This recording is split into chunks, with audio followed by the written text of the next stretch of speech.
नमस्कार विद्यार्थी मित्रांनो, अवधूत लंगडे यांच्या यूट्यूब चॅनल आपलं सर्वांचं सहर्ष स्वागत.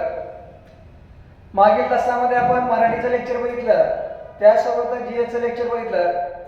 आजच्या तासिकेमध्ये आपल्याला चालू घडामोडी या घटकावरचं लेक्चर पाहायचं आहे. म्हणण्यापेक्षा चालू घडामोडी हा विषय जो आहे परीक्षेच्या दृष्टीने खूप महत्त्वाचा आहे. राज्य सेवेची परीक्षा असू द्या, ग्रुप बी ची किंवा ग्रुप सी ची किंवा पोलीस भरती असो, सिव्हिल सेवा असो, तर TCS पॅटर्न असो किंवा IBPS पॅटर्न असो, ह्या परीक्षेसाठी ही चालू घडामोडी जो टॉपिक आहे हा खूप महत्त्वाचा ठरतो. आणि ज्या लोकांना स्कोअर वाढवायचा आहे त्या लोकांसाठी सुद्धा हा चालू घडामोडीचा सेक्शन चांगला करणं गरजेचं आहे. चालू घडामोडीमध्ये आंतरराष्ट्रीय घडामोडी असतात, जागतिक घडामोडी त्याला असे म्हटलं जातं. त्यासोबतच राष्ट्रीय घडामोडी असतात, त्यासोबत प्रादेशिक घडामोडी असतात. प्रादेशिक म्हणजे आपल्या महाराष्ट्राच्या किंवा इतर प्रादेशिक घडामोडी किंवा भारतामध्ये जी काही घटक राज्य आहेत, केंद्रशासित प्रदेश त्या संदर्भातल्या आहेत. मग काही जागतिक पातळीवरचे असतील, काही राष्ट्रीय पातळीवरचे असतील. त्यामुळे चालू घडामोडी सेक्शन जो व्यक्ती चांगला करेल, जो विद्यार्थी चांगला करेल, त्याला 100% त्याचा चांगला स्कोअर परीक्षेमध्ये येतो. त्यामुळं आपण लागलीच आपल्या मुख्य विषयाकडे वळू आणि चालू घडामोडीचं लेक्चर आपण नियमितपणे पाहत चला. मी दररोज चालू घडामोडी सेशन घेणार आहे. मग त्या ठिकाणी पुरस्कार असतील, पुस्तकं असतील, वेगवेगळे घटक असतील, त्या सगळ्या घटकावर दररोज तुम्हाला चालू घडामोडी दिसतील. तर या ठिकाणी आपण आपल्या विषयाकडे वळूया. या ठिकाणी बघा काय म्हणते, देशातील पहिले फुलपाखरू अभयारण्य कोणत्या राज्यामध्ये स्थापन झाले? ज्या वेळेस जगातली पहिली घटना असेल, भारतातली पहिली घटना असेल, म्हणजे राष्ट्रीय पातळीवरची असेल किंवा राज्य पातळीवरची पहिली घटना असेल, ती परीक्षेत हमखास विचारली जाते. तो परीक्षेत प्रश्न कुठे ना कुठे 100% आलेला असतो. त्यामुळे पहिली घटना आपण अवश्य लक्षात ठेवायची. त्यामुळे इथं पहिला प्रश्न विचारलाय, देशातील पहिले फुलपाखरू अभयारण्य हा 100% परीक्षेत प्रश्न विचारला जाणार आहे. मग याचं उत्तर काय येतं? बरोबर, केरळ राज्य. मग या ठिकाणी केरळ राज्याचा विचार जर केला तर केरळ राज्य सरकारने देशातलं पहिले फुलपाखरू अभयारण्य या ठिकाणी घोषित केलेलं आपल्याला दिसते. आता या ठिकाणी मणिपूर म्हटलेलं आहे. मणिपूर, त्या मणिपूरच्या बाबतीत लक्षात ठेवा, मणिपूरची राजधानी आहे इम्फाळ. मणिपूरची राजधानी आहे इम्फाळ. आणि या ठिकाणी मणिपूरमध्ये एक लोकटक सरोवर आहे, लोकटक सरोवर. आणि या लोकटक सरोवरामध्ये या ठिकाणी भारतातलं एक अभयारण्य आहे, त्याला कैबुल लामजाओ म्हणायचं. कैबुल लामजाओ या ठिकाणी तरंत अभयारण्य दिसतं तुम्हाला. तरंत हे आपल्याला माहित असतं, परीक्षेत एकदा प्रश्न विचारलेला आहे. या ठिकाणी केरळ राज्याचा विचार जर केला तर केरळ राज्य हे दक्षिण भारतातलं एक मुख्य राज्य आहे. आणि या ठिकाणी विचार जर केला तर या ठिकाणी केरळ राज्य हे साक्षरतेच्या बाबतीत भारतातलं पहिलं राज्य दिसतंय. आणि केरळ राज्याची राजधानीचा विचार जर केला तर केरळ राज्याची राजधानी आपल्याला काय सांगता येते? तिरुअनंतपुरम आहे. तिरुअनंतपुरम सांगता येते.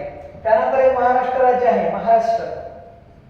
महाराष्ट्राच्या बाबतीत विचार केला तर महाराष्ट्र राज्याची राजधानी मुंबई, उपराजधानी आहे नागपूर. त्याचा आपण सविस्तर विचार करूया. या ठिकाणी गोवा लिहिलेलं आहे. गोवा, गोवा हे भारतातलं सर्वात छोटं राज्य आहे. गोवा हे भारतातलं छोटं राज्य आहे. त्याची राजधानी आहे पणजी. त्याची राजधानी आहे पणजी. आणि क्षेत्रफळ जर विचारलं तर 3702 चौरस किलोमीटर. 3702 चौरस किलोमीटर इतकं क्षेत्रफळ आहे. कोणाचं? गोवा ह्या राज्याचं, भारतातील सर्वात छोटं राज्य आहे. चला लागली पुढल्या प्रश्नाकडे जाऊया आपण. प्रश्न काय म्हणतो बघा आता.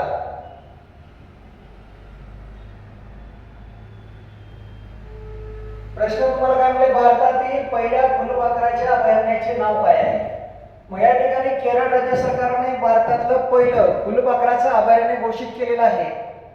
मग या ठिकाणी त्या फुलपाखराच्या अभयारण्याला नाव देण्यात आलेलं आहे. काय म्हटलं इथं? पेरियार, त्यानंतर परांबी, कुलम, त्यानंतर आरालम आणि यापैकी नाही. तर बघा बरोबर, या ठिकाणी देशातील पहिलं फुलपाखराचं अभयारण्याला नाव या ठिकाणी देण्यात आलेलं आहे अरालम. अरालम, अरालम.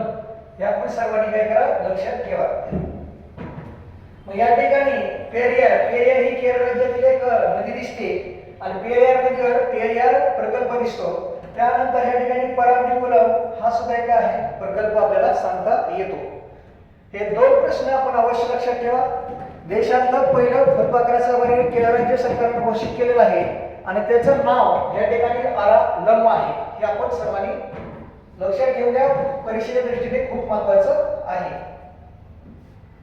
पुढल्या प्रश्नाकडे जाऊ बघा. मुंबई शेअर बाजाराची स्थापना केव्हा झाली? आता या ठिकाणी मुंबई शेअर बाजाराची स्थापना हा परीक्षा दृष्टीने खूप महत्त्वाचा प्रश्न ठरतो. त्याचं कारण आहे कारण मुंबई शेअर बाजार जो स्थापन झालेला आहे त्याला 150 वर्ष पूर्ण झाले. किती वर्ष? 150.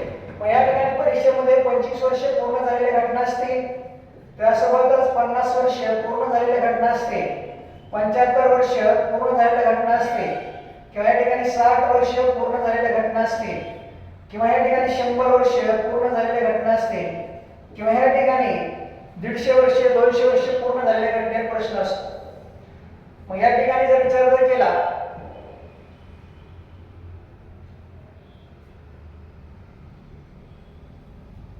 तर या ठिकाणी 25 वर्ष, 50 वर्ष, 75 वर्ष, 60 वर्ष असतील किंवा 150 वर्ष असतील. तर या ठिकाणी प्रश्न विचारला मुंबई शेअर बाजाराची स्थापना केव्हा झाली? पर्याय दिला आहे बघा. 9 जुलै 1875. इथं 9 जुलै 1875 म्हटलंय आणि इथं 9 जुलै 1975 म्हटलंय. त्यानंतर 30 डिसेंबर 1875 म्हटलंय आणि कधी 1 जुलै 1955 म्हटलंय. एक लक्षात घ्या, काही स्पेसिफिक घटनाची डेट जी आहे ते आपल्याला लक्षात ठेवावं लागते. त्याचं कारण आहे कारण काय त्या स्पेसिफिक घटक असतात की ते तारखेसहित लक्षात ठेवावे लागतात. मग या ठिकाणी बघा मुंबई शेअर बाजार, Bombay stock exchange, Bombay stock exchange हा देशातील मुख्य शेअर बाजार आहे. त्याची स्थापना या ठिकाणी सांगता येते आपल्याला 9 जुलै 1875 ला त्याची स्थापना झालेली आहे आणि त्याला अलीकडेच 150 वर्षे पूर्ण झालेली आहेत. 150 वर्षे पूर्ण झालेली तुम्हाला दिसतात. हे आपण सर्वांनी काय करा लक्षात ठेवून द्यायचं. मग या ठिकाणी 25 वर्ष पूर्ण जर झाली असतील तर त्याला रौप्य महोत्सव म्हणायचं. रौप्य महोत्सव. त्यानंतर 50 वर्ष पूर्ण जर झाली असतील तर त्याला सुवर्ण महोत्सव म्हणायचं. सुवर्ण. कारण 75 वर्ष पूर्ण झाली असतील तर त्याला अमृत महोत्सव म्हणायचं आणि 60 वर्ष पूर्ण झाली असतील त्याला हिरक महोत्सव म्हणायचं आणि जर 100 वर्ष पूर्ण झाली असतील एखाद्या घटनेला तर शताब्दी वर्ष म्हणायचं. काय म्हणायचं? शताब्दी. 25 वर्ष पूर्ण झाली रौप्य महोत्सव, 50 वर्ष पूर्ण झाली सुवर्ण महोत्सव, 75 वर्ष पूर्ण झाली अमृत महोत्सव, 60 वर्ष पूर्ण झाली हिरक महोत्सव आणि त्यानंतर या ठिकाणी जर विचार केला 100 वर्ष पूर्ण झालेल्या घटनेला काय म्हटलं जातं? शताब्दी वर्ष. काय म्हटलं जातं? शताब्दी वर्ष. मग या ठिकाणी 9 जुलै 1875 ला बॉम्बे स्टॉक एक्सचेंजची स्थापना झालेली असते. 150 वर्ष पूर्ण झाली म्हणजे ह्याला शताब्दी सुवर्ण महोत्सव म्हणायचं. शताब्दी सुवर्ण हे आपल्याला माहित असतं. शताब्दी सुवर्ण महोत्सव हा मुंबई शेअर बाजाराचा साजरा करण्यात आलेला दिसतो तुम्हाला इकडे. मग या ठिकाणी नॅशनल स्टॉक एक्सचेंज कारण बॉम्बे स्टॉक एक्सचेंजचं नाव येतं बॉम्बे स्टॉक एक्सचेंज. हे जागतिक पातळीवरचा शेअर बाजार आहे. जागतिक पातळीवरचा शेअर बाजार. त्यानंतर राष्ट्रीय शेअर बाजाराची स्थापना त्याला national stock exchange. National stock exchange म्हटलं जातं. त्याला NSE असं म्हटलं जातं. नॅशनल स्टॉक एक्सचेंज म्हणजे राष्ट्रीय शेअर बाजाराची स्थापना 1992 मध्ये केलेली आहे भारतामध्ये. राष्ट्रीय शेअर बाजाराची स्थापना 1992 ला भारतामध्ये झालेली आहे. त्या अगोदर आपल्या देशामध्ये बॉम्बे स्टॉक एक्सचेंज ही शेअर बाजार संस्था आपल्याला स्थापन करण्यात आलेली दिसते. चला पुढल्या प्रश्नाकडे जाऊ. आवर्जून लक्षात ठेवा, खूप महत्त्वाचा प्रश्न दिसतोय. त्यानंतर बघा काय म्हटलं इथं प्रश्न महत्त्वाचा आहे. ब्राझीलचा सर्वोच्च राष्ट्रीय सन्मान the grand collar of the national order of the southern cross पुरस्काराने पंतप्रधान नरेंद्र मोदी यांना सन्मानित करण्यात आले आहे. हा त्यांचा कितवा जागतिक सन्मान आहे? ब्राझीलचा राष्ट्रीय सन्मान the grand collar of the national order of the southern cross हा पुरस्कार भारताचे पंतप्रधान नरेंद्र मोदी यांना देण्यात आलेला आहे. तो कितवा पुरस्कार आहे जागतिक? प्रश्न विचारलाय. तो पुरस्कार आहे 26वा. कितवा आहे? 26वा. मग हे 26 कसं लक्षात ठेवायचं? ज्यावेळेस महाराष्ट्र राज्य निर्माण झालं होतं त्यावेळेस महाराष्ट्र राज्यामध्ये जिल्ह्यांची संख्या 26 होती. आज 36 जिल्हे दिसतात. तर तेवढं लक्षात ठेवा. आणि पुरस्काराचं नाव the grand collar of the international order of the southern cross या पुरस्काराने सन्मानित करण्यात आलेलं आहे. पुढच्या प्रश्नाकडे जाऊ.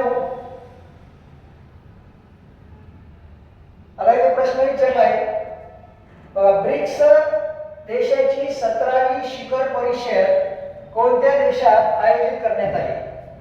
मग या ठिकाणी जागतिक पातळीवरच्या वेगवेगळ्या संघटना असतील, युनिसेफ असेल, युनेस्को असेल, WTO असेल, त्यानंतर जागतिक कामगार संघटना असेल किंवा या ठिकाणी ब्रिक्स संघटना असेल, आशियाई संघटना असेल, सार्क संघटना असेल, ह्या वेगवेगळ्या संघटना आहेत आणि वेगवेगळ्या संघटनेची वेगवेगळी अधिवेशनं होत असतात.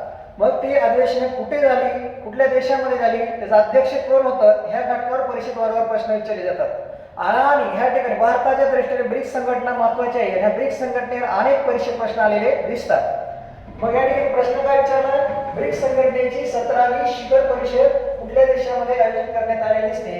तर याचं उत्तर जे आहे या ठिकाणी आपल्याला काय सांगता येईल, ब्राझील सांगता येईल. काय सांगता येईल? ब्राझील.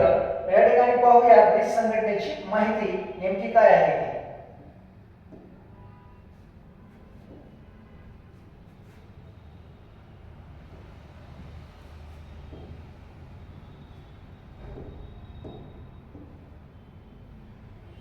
ब्रिक्स संघटना, या ब्रिक्स संघटनेचे काही फॅक्ट लक्षात ठेवा, परीक्षेत वारंवार विचारले जातात. ब्रिक्स संघटना तिची स्थापना 16 जून 2009 ला झालेली दिसते. सर्वात प्रथम 16 जून 2009 ला या ठिकाणी ज्यावेळी ब्रिक्स संघटना स्थापन झाली, मग या संघटनेमध्ये 4 राष्ट्र होते. चार राष्ट्रामध्ये ब्राझील एक होतं, रशिया एक होतं, भारत एक होता आणि त्यानंतर चीन एक होता. या ठिकाणी ब्राझील, रशिया, चीन आणि भारत हे 4 राष्ट्र होते. मग या ठिकाणी 2010 ला दक्षिण आफ्रिकेचा समावेश केला. 2010 ला दक्षिण आफ्रिकेचा समावेश केला आणि त्यामुळे त्याचं नामांतरण ब्रिक्स असं झालेलं दिसतं. ब्रिक्स. मग या ठिकाणी ब्रिक्स ह्या शब्दामध्येच नावाची सिरियल दिसते तुम्हाला. या ठिकाणी बी म्हणजे या ठिकाणी ब्राझील दिसतं, ब्राझील. बीचं ब्राझील आहे. हे आर म्हणजे काय दिसतं तुम्हाला, रशिया दिसतं, रशिया. त्यानंतर आय, ह्या आयचा विचार जर केला तर या ठिकाणी आय म्हणजे इंडिया दिसतं तुम्हाला. काय दिसतं? आय म्हणजे इंडिया आहे. त्या सी चा अर्थ होतो चीन होते आणि एस म्हणजे काय होतं, दक्षिण आफ्रिका होतं. त्याला साऊथ आफ्रिका असं म्हटलं जातं. मग या ठिकाणी ब्रिक्स संघटनेमध्ये ही राष्ट्र येतात. किती राष्ट्र येतील? 5. ब्रिक्स संघटनेमध्ये किती राष्ट्र येतील? 5. आणि ह्या राष्ट्राचा जसा क्रम दिलेला दिसतोय त्याच्या अल्फाबेटनुसार या ठिकाणी जागतिक परिषद होत असते. जागतिक परिषदेचं कुठेही मुख्यालय नाही. सगळ्यात महत्त्वाची गोष्ट बघा, या संघटनेचे मुख्यालय कुठेही निश्चित नसतं. मग या ठिकाणी ज्या राष्ट्राचं अधिवेशन आहे, ज्या राष्ट्रामध्ये अधिवेशन आयोजित करण्यात येणार आहे, त्या राष्ट्राचं मुख्यालय त्या ठिकाणी गृहीत धरलं जातं. मग या ठिकाणी बघा, ह्या संघटनेत सध्या 10 सदस्य आहेत. किती सदस्य आहेत? 10. मग या ठिकाणी सध्या इराण असेल, इजिप्त असेल, इथिओपिया असेल, इंडोनेशिया असेल आणि या ठिकाणी संयुक्त अरब अमिराती असेल.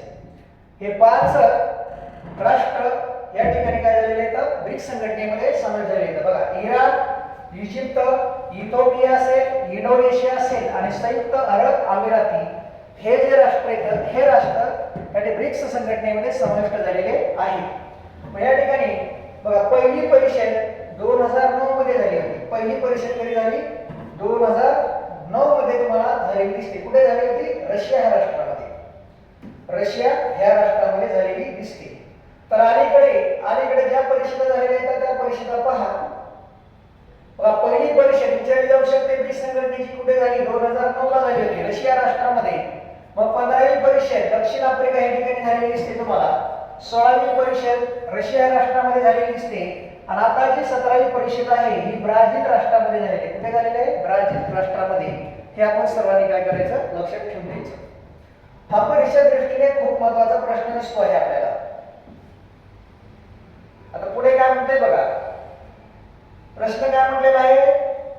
आयसीसी चे इंटरनॅशनल क्रिकेट कमिशन, आंतरराष्ट्रीय क्रिकेट परिषद, म्हणजे या ठिकाणी आयसीसीचा लॉंग फॉर्म काय येतो? International cricket council. International cricket council, international cricket council, international cricket council ICC चे नवे मुख्य कार्यकारी अधिकारी म्हणून कोणाची नेमणूक झालेली आहे? म्हणजे या ठिकाणी मुख्य कार्यकारी अधिकारी म्हणजे CEO. तर या ठिकाणी बघा संजोग गुप्ता. ICIC ह्या संघटनेचे CEO पदी या ठिकाणी संजोग गुप्ता यांची नियुक्ती झालेली दिसते. हे आपल्याला माहित असते. ICIC चे सध्याचे अध्यक्ष जय शाह आहेत. हे अमित शाह यांचा मुलगा आहे, हे आपल्याला माहित असते. मग आता या ठिकाणी बघा सगळ्यात महत्त्वाचं, जर आपण जागतिक क्रिकेट परिषदेचा विचार जर केला तर या ठिकाणी 15 जून या ठिकाणी 1909 ला 15 जून 1909 ला ही परिषद स्थापन झालेली दिसते तुम्हाला. 15 जून 1909 ला ही परिषद स्थापन झालेली आहे. मग ही परिषद इंपिरियल क्रिकेट कॉन्फरन्स म्हणून स्थापन झाली होती. Imperial cricket conference.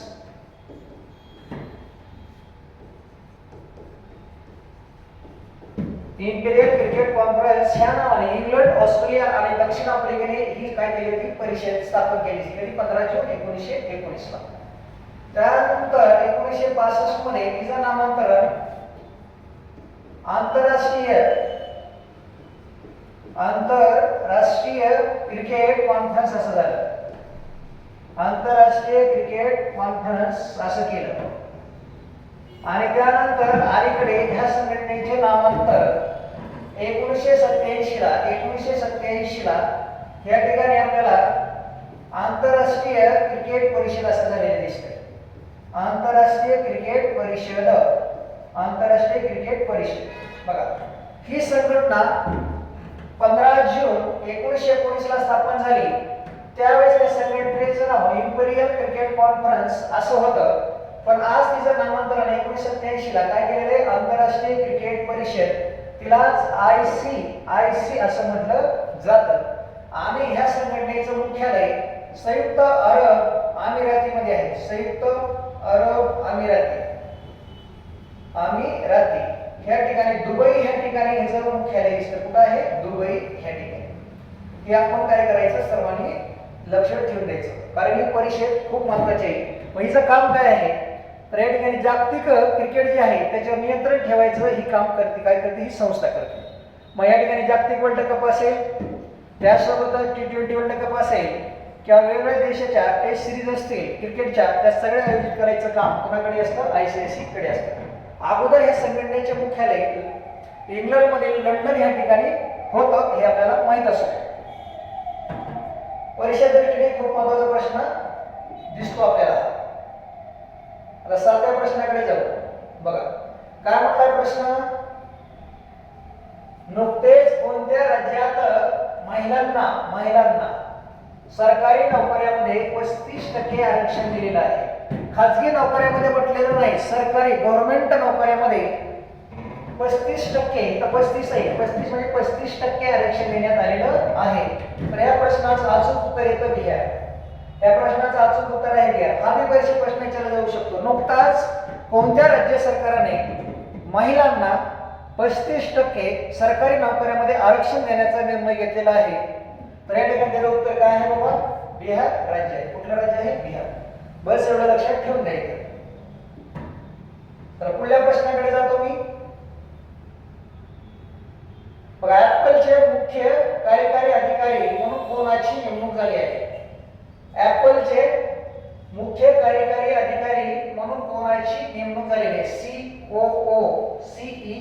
CEO नाही, COO या ठिकाणी. मग या ठिकाणी बघा कोणाची नेमणूक झालेली आहे? काय म्हणता येतं पर्यायामध्ये? Steve jobs, Jeff Williams, Sabih Khan आणि त्यानंतर टिम कुक. तर बघा याचं अचूक उत्तर जे येत आहे परीक्षेत लक्षात ठेवा. ऍपलचे मुख्य कार्यकारी अधिकारी म्हणून या ठिकाणी सबीह खान यांची नियुक्ती झालेली. का? हा प्रश्न येऊ शकतो आपल्याला. हे भारतीय वंशाचे आहेत, भारतीय वंशीय आहेत आणि उत्तर प्रदेश राज्यातील आहेत, भारत वंशीय आहेत. त्यामुळे हा परीक्षेत प्रश्न येऊ शकतो. पण ह्या ठिकाणी ऍपलचे मुख्य सीईओ या ठिकाणी स्टीव्ह जॉब्स आहेत. कोण आहेत? Steve jobs. आणि त्यांच्या आधिपत्याखाली सबीह खान हे काय करणार आहेत? काम करणार आहेत. मग ऍपल ही जी कंपनी आहे 1976 मध्ये अमेरिकेमध्ये स्थापन झालेली तुम्हाला दिसते. मग या ठिकाणी स्थापन कोणी केली दिसते तुम्हाला? स्टीव्ह जॉब्स यांनी स्थापन केलेली होती. मग या ठिकाणी सबीह खानच्या अगोदर जेकब विल्यम्स हे जे होते हे ऍपलचे सीओओ होते. कोण होते? सीओओ. हे आपण सर्वांनी काय करायचं? लक्षात ठेवून घ्यायचं. चला पुढच्या प्रश्नाकडे जातो मी.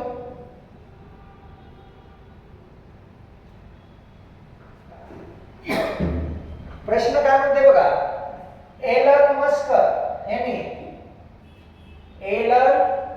मस्क यांनी कोणत्या पक्षाची स्थापना केली? परीक्षेच्या दृष्टीने खूप महत्त्वाचा प्रश्न ठरतो हा. का? सध्या अमेरिकेच्या नुकत्याच निवडणुका झालेल्या आहेत आणि त्या ठिकाणी डोनाल्ड ट्रम्प हे अमेरिकेचे राष्ट्राध्यक्ष झाले आहेत आणि अमेरिका ही जागतिक पातळीवर महत्त्वाचा देश असल्यामुळं मग त्या देशामध्ये काय घडलं हे खूप महत्त्वाचं ठरतं परीक्षेच्या दृष्टीनं. मग या ठिकाणी काय म्हणले? एलन मस्क यांनी कोणत्या पक्षाची स्थापना केली? बघा काय म्हणले? अमेरिका प्रजा पार्टी, रिपब्लिकन प्रजा पार्टी आणि त्यानंतर अमेरिका पार्टी आणि इथं अमेरिका हुजूर पक्ष असं म्हटलेले. परीक्षेमध्ये एक मायनर चूक सुद्धा आपली नुकसानदायक ठरू शकते. यामुळे लक्षात ठेवा ह्या परीक्षेत ह्या प्रश्नाचं जे अचूक उत्तर येणार आहे इथं बघा इथं अमेरिका पार्टी बरोबर. हे आवर्जून लक्षात ठेवा कारण इथं परीक्षेमध्ये चुकवण्यासाठी अमेरिकन पार्टी सुद्धा देऊ शकतात आपल्याला. अमेरिकन पार्टी तर ते अमेरिकन पार्टी नसून अमेरिका पार्टी आहे हे आपल्याला माहित असतं. अमेरिका पार्टी आहे, अमेरिकन पार्टी नाही. कोणी स्थापन केलेले? एलन मस्क यांनी स्थापन केलेले. पुन्हा एकदा रिपीट करतो, अमेरिका पार्टी असं तिचं नाव आहे. एलन मस्कने स्थापन केलेल्या पक्षाचं अमेरिका पार्टी. मग सध्या या ठिकाणी अमेरिकेचे राष्ट्राध्यक्ष आपल्याला डोनाल्ड ट्रम्प दिसतात. डोनाल्ड ट्रम्प येतात आणि हे जे आहेत ह्यांची दुसरी टर्म आहे तिथं. डोनाल्ड ट्रम्प अमेरिकेचे दुसऱ्यांदा राष्ट्राध्यक्ष होणार आहे हे डोनाल्ड ट्रम्प येतात आणि या ठिकाणी याच्या अगोदर ते 45वे राष्ट्राध्यक्ष होते आणि सध्याचे 47वे राष्ट्राध्यक्ष आहेत अमेरिकेचे 47वे आणि त्यांचा पक्ष आहे रिपब्लिकन पार्टी. काय आहे? Republican party. आणि ह्या पक्षाचे चिन्ह आहे हत्ती. ह्या पक्षाचे चिन्ह काय आहे? हत्ती. हे आपल्याला माहित असतं. अशा पद्धतीनं ह्या ठिकाणी ह्या प्रश्नावर आपल्याला चर्चा करता येते. पुढल्या प्रश्नाकडे जातो आणि आता खूप महत्त्वाचा प्रश्न आहे की हा परीक्षेत प्रश्न आपल्याला वारंवार विचारला जाऊ शकतो. बघा काय म्हणते? छत्रपती शिवाजी महाराजांचे किती किल्ले जागतिक वारसा यादीत नुकतेच समाविष्ट करण्यात आले आहेत? परीक्षेच्या दृष्टीने एकदम महत्त्वाचा प्रश्न आहे कारण का महाराष्ट्राचे आराध्य छत्रपती शिवाजी महाराज, स्वराज्य संस्थापक छत्रपती शिवाजी महाराज ह्यांच्यावर वारंवार परीक्षेमध्ये सुरेश असेल त्यासोबतच टीसीएस असेल आयएलटीएस वेगवेगळे प्रश्न विचारते. त्यामुळे हा प्रश्न आपल्याला महत्त्वाचा होतो. का? त्या ठिकाणी जागतिक वारसाच्या यादीमध्ये त्या ठिकाणी महाराष्ट्रातले जवळपास 12 किल्ल्यांचा समावेश करण्यात आला. किती किल्ल्यांचा? 12 किल्ल्यांचा. आणि देशामध्ये एकूण स्थळांची संख्या जागतिक वारसाची आता 44 झालेली आहे. हे आपल्याला माहित असतं. बघा या ठिकाणी जागतिक वारसाच्या यादीमध्ये महाराष्ट्रातील 12 किल्ल्यांचा समावेश केलेला आहे. जागतिक वारसा याबद्दल आपण सविस्तर माहिती घेऊया कारण का परीक्षेच्या दृष्टीने हा खूप महत्त्वाचा प्रश्न ठरतो या ठिकाणी. बघा काय म्हणलं इथं? जागतिक वारसा यादी आता नुकतीच जाहीर झालेली आहे. 11 जुलै 2025 जागतिक वारसा समितीने Maratha military landscape of India नावाखाली, हे नाव लक्षात ठेवा, Maratha military landscape of India 11 जुलै 2025 ला जागतिक वारसा समितीने Maratha military landscape of India नावाखाली भारतातील 12 किल्ले 12 किल्ले युनेस्कोच्या वारसा हक्क यादीत समाविष्ट करण्यात आलेलं आहेत. या 12 किल्ल्यापैकी 11 किल्ले हे महाराष्ट्रातील येतं, 11 किल्ले हे महाराष्ट्रातील येतं आणि एक किल्ला तमिळनाडू राज्यातील आहे. बघा, जे 12 किल्ले जागतिक वारसाच्या यादीमध्ये समाविष्ट करण्यात आलेले आहेत त्यातले 11 किल्ले महाराष्ट्रातले येतं आणि एक किल्ला कुठला दिसतो तुम्हाला, तमिळनाडू राज्यातला. बघा, जागतिक वारसा समितीचे हे 47वे अधिवेशन होते. जागतिक वारसा समितीचे 47वे अधिवेशन होते आणि हे अधिवेशन युनेस्कोने पॅरिस या ठिकाणी घेतलं होतं. कुठे घेतलं होतं? पॅरिस. जागतिक वारसा स्थळाची यादी युनेस्को ही जी संघटना आहे, ही संघटना काय करत असते, घोषित करत असते. मग या ठिकाणी तिचं अधिवेशन पॅरिस या ठिकाणी झालं. कुठे झालं? पॅरिस या ठिकाणी झालं आणि ह्या अधिवेशनामध्ये तिने काय केलं, घोषित केलं. काय घोषित केलं? या ठिकाणी जागतिक वारसा स्थळाची यादी. किती अधिवेशन होतं हे? 47वे. हे आपल्याला माहित असू द्या. मग या ठिकाणी त्यामुळे जागतिक वारसा स्थळ मानांकनासाठी आवश्यक असलेल्या, बघा, जागतिक वारसा स्थळासाठी आवश्यक असलेल्या अद्वितीय जागतिक वारसा स्थळासाठी आवश्यक असलेल्या जागतिक वारसा स्थळासाठी आवश्यक असलेल्या अद्वितीय वैश्विक मूल्य ह्या निकषावर हे किल्ले खरे उतरले. परिषद जर विचारलं जागतिक वारसा स्थळाच्या यादीमध्ये 12 किल्ल्यांचा जर समावेश करण्यात आलेला आहे, ते कशामध्ये समाविष्ट करण्यात आलेले आहेत? बघा, अद्वितीय वैश्विक मूल्य ही जी आहे ह्या घटकामध्ये ते काय करण्यात आलेले आहेत, वारसा स्थळाच्या यादीमध्ये समाविष्ट करण्यात. हा शब्द खूप महत्त्वाचा ठरतो. पुढे जाऊ, कारण माहिती सविस्तर घेणं गरजेचं आहे आपल्याला. जगामध्ये 1232, किती म्हणले? 1232 वारसा स्थळे येतील. सांस्कृतिक वारसा स्थळे त्यापैकी 952 आहेत. नैसर्गिक वारसा स्थळे किती आहेत? 231 आहेत आणि संमिश्र स्थळे मिश्र स्थळे किती आहेत? 40 आहेत. मग जगामध्ये सर्वात जास्त जागतिक वारसा स्थळे कुठे दिसते? इटली या देशामध्ये. किती आहेत? 6. जगामध्ये सर्वात जास्त जागतिक वारसा स्थळे कुठल्या देशामध्ये येतं? तर इटली या राष्ट्रामध्ये येते. किती येतं? 60. त्यानंतर दुसरं देशामध्ये येतो आपल्याला चीन राष्ट्रामध्ये. कुठल्या राष्ट्रामध्ये? चीन. परिषदेने विचारलं जागतिक वारसा स्थळ जे जगामध्ये कुठल्या देशामध्ये समान आहे, इटली आणि चीन ह्या राष्ट्रामध्ये 60 आणि 60 जागतिक वारसा स्थळे दिसतात. त्यानंतर आहे जर्मनीमध्ये 54 आहे. त्यानंतर दिसतो तुम्हाला फ्रान्समध्ये 53 आहे. त्यानंतर दिसतं इथं स्पेनमध्ये 50 आहे आणि त्यानंतर तुम्हाला दिसतं इथं भारत आणि भारतामध्ये 44. या ठिकाणी भारताचा जागतिक वारसा स्थळामध्ये भारताचा या ठिकाणी कितवा क्रमांक लागतो रे? 6वा क्रमांक.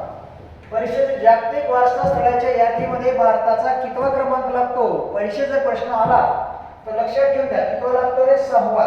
स्थळ किती आहे? ती 44 आणि 44 लक्षात राहत जर नसलं तर या ठिकाणी समान नागरी कायदाची जी तरतूद दिसते भारतीय राज्यघटनेत कलम 44 लक्षात ठेवा. एकरूप नागरिक संहिता कलम 44. बस हा फॅक्ट काय करायचे? लक्षात ठेवून द्यायचे इथं.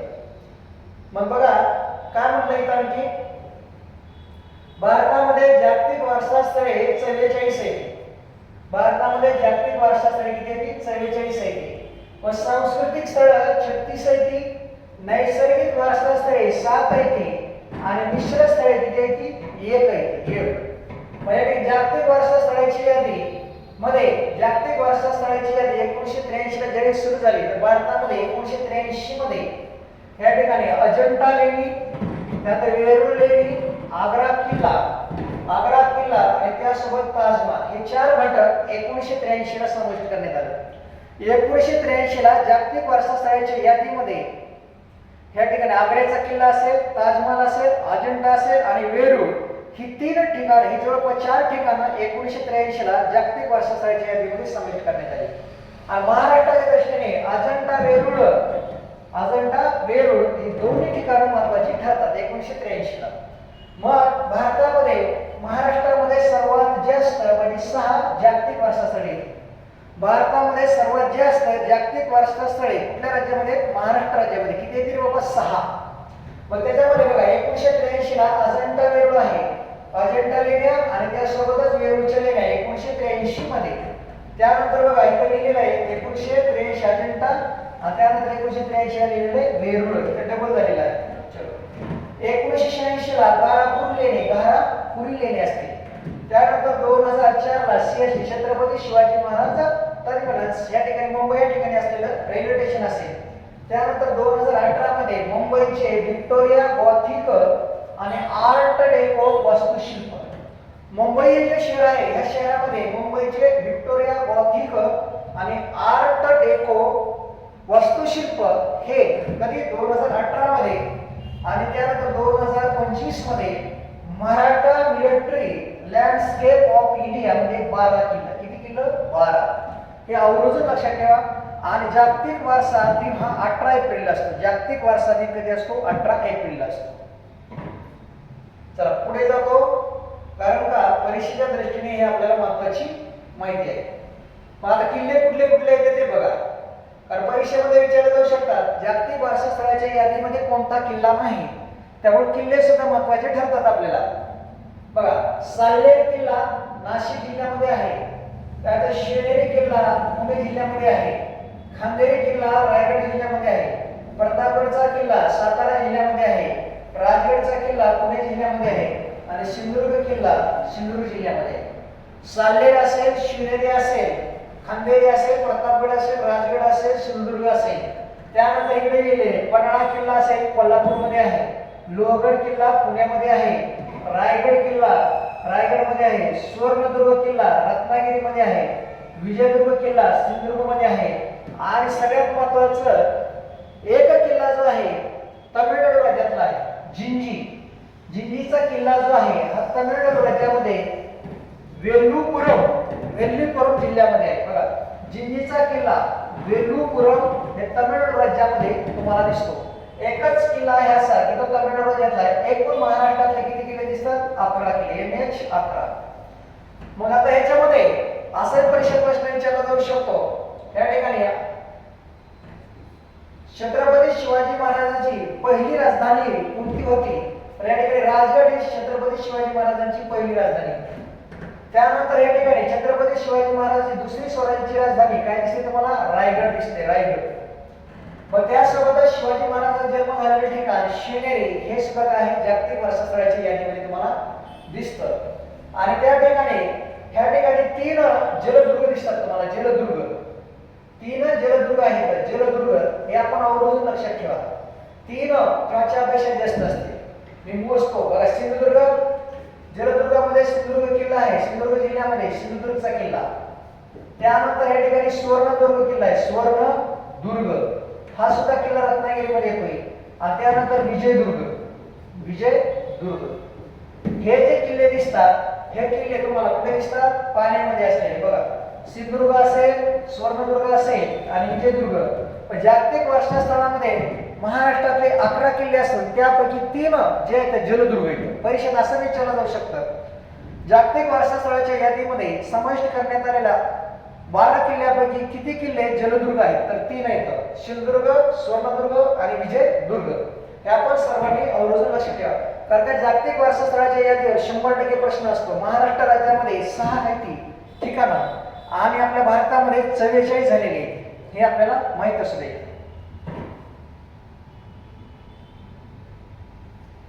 आणि आज शेवटचा प्रश्न असेल तुम्हाला. बघा काय म्हणताय? पशुपालनाला कृषी व्यवसायाचा दर्जा देणारे देशातले पहिले राज्य. जिथं जिथं पहिल्या राज्याचा येतं उल्लेख तिथं तिथं लक्षात ठेवून द्यायचा प्रश्न पुरानो. बघा काय म्हणलंय? पशुपालनाला कृषी व्यवसायाचा दर्जा देणारे राज्य हे आपलं महाराष्ट्र राज्य आहे. महाराष्ट्र राज्य पशुपालनाला कृषी व्यवसायाचा दर्जा देणारं राज्य आहे. मग या ठिकाणी पशुपालन, त्या पशुपालनाचा विचार जर केला तर या ठिकाणी पहा दर 4 वर्षांनी दर 5 वर्षांनी किती वर्षांनी? दर 5 वर्षांनी पशुगणना केली जाते. दर 5 वर्षांनी पशु जनगणना केली जाते. पशु जनगणना. मग या ठिकाणी याची सुरुवात जी आहे या ठिकाणी 1919 ला पशु जनगणनेला सुरुवात झालेली दिसते. पशु जनगणना सुरुवात झाली कधी झाली 1919 ला. जर लक्षात राहत नसेल तर 1919 ला राऊलेट ऍक्ट आला होता. हे लक्षात ठेवा, राऊलेट ऍक्ट आलेला दिसतो 1919 ला. मग या ठिकाणी नुकतीच पशु जनगणना झालेली दिसते. सर्वात जास्त पशूंची संख्या, सगळ्यात जास्त पशूंची संख्या जी आहे उत्तर प्रदेश राज्यामध्ये. सर्वात जास्त गुरांची संख्या कुठे आहे? उत्तर प्रदेश राज्यामध्ये. उत्तर प्रदेश राज्यामध्ये. आणि त्या ठिकाणी जर विचारलं गेलं महाराष्ट्राचा कितवा क्रमांक असेल तर महाराष्ट्राचा 7वा क्रमांक आहे. पशुधनाच्या बाबतीत भारतामध्ये महाराष्ट्र राज्य हे किती क्रमांकाचं राज्य आहे? 7व्या क्रमांकाचं राज्य आहे. आपण असं लक्षात ठेवायचं. आणि जनगणना मात्र लक्षात ठेवा किती वर्षांनी? 5 वर्षांनी. त्यानंतर या ठिकाणी 1919 ला सुरुवात झाली होती पशु जनगणनेला. ते आपल्याला माहित असतं. अशा पद्धतीने वेगवेगळे प्रश्न चालू घडामोडी या ठिकाणी घेतलेले आहेत. जर मी शिकवलेलं आपल्याला आवडत असेल तर माझं लेक्चरची लिंक जास्तीत जास्त विद्यार्थ्यांपर्यंत पोहोचवा. आणि असेच आपण नवनवीन चालू घडामोडीचे व्हिडिओ पाहत चला. आणि आपलं जे स्वप्न आहे नोकरी, सरकारी गव्हर्नमेंट जॉबचं, ते पूर्ण करा. आणि जर आपल्याला काही अडचणी जर येत असतील तर या ठिकाणी माझा नंबर सुद्धा दिलेला आहे. इथं प्रत्येक पीपीटी मध्ये तुम्हाला खाली माझा नंबर दिसतोय. आता या ठिकाणी नंबर लिहिलेला नाही, पण या ठिकाणी काही अडचण जर येत असेल तर माझा नंबर देतो. या नंबरला कॉल करा. 74 20 990 आणि 965. आणि हा जर नंबर नाही लागला तर या ठिकाणी